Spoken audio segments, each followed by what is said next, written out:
Creating a city for champions. That's the goal that Colorado Springs is striving for and succeeding. Hello, welcome to Comcast Newsmakers. I'm Beverly Weaver. We are here at the beautiful new library in Colorado Springs, the Library 21C, and I'm welcoming John Register, a volunteer with City for Champions. Welcome. Thanks for being with us, John. I'm honored to be on your show, Beverly. Thank you. Great to have you. Let's talk about this project. This is really something that has been years, maybe decades in the making.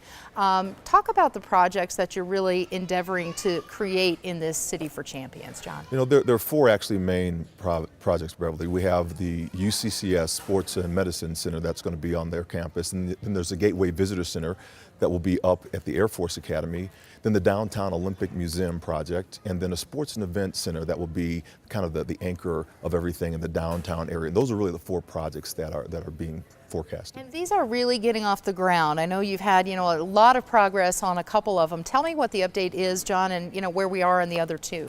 Sure. Well, three of the projects, the Visitor Center, UCCS, and the Olympic Museum, have all had some movement forward right now with their funding sources. So those are their private dollars that are making those opportunities happen, and so they have moved forward. The one that's really in question right now is the downtown project, and that is the Special Events Center that will be in the downtown area. But we're looking at different ways in which to fund that. There'll be private dollars, or will there be sponsorships, or will there be naming rights to the venue? And those will be some of the things that we'll think about in the future. It's really a little bit too early to tell right now. Right, and with the lean years that we've had, John, I mean, the economy is finally coming back. Were there times where you weren't sure this project and these projects were going to come off? Of course, there concern? There's always concern. I mean, and I think it's around awareness, right? Yeah. Because you have the number one question I always get, or what's going on with our general funds and the potholes and things. Should we fix those things first? And these are really dollars that don't impact that. It's mixing apples and oranges, so to speak. So when the Commission on Economic Development up in Denver awarded the $120.5 million, what they did was said that these dollars are used for building out programs that are going to attract tourism to our part of the country. Yeah. So that is something that we can't use in our general fund, and we have 60% of that. Our general fund is from sales tax revenue, of course.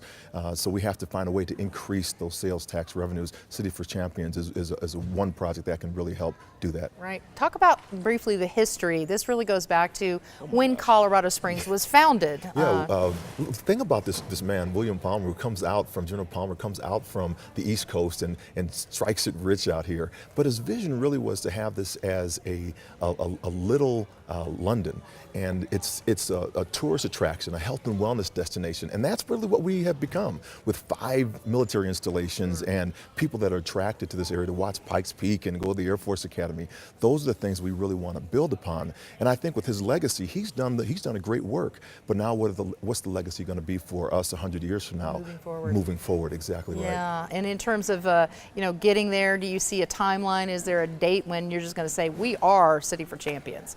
Well, I think we already are a City for Champions with the Olympic Committee that's here and all of our athletes that we have, and just the great people that are inside of Colorado Springs. We're already a City for Champions. Let's make the legacy work right now. Where can people go for more information on City for Champions? City for Champions, they can go to cityforchampions.com. All right, great information. John Register, volunteer with Cities for Champions. Thanks so much for being with us. And thanks for watching Comcast Newsmakers. I'm Beverly Weaver.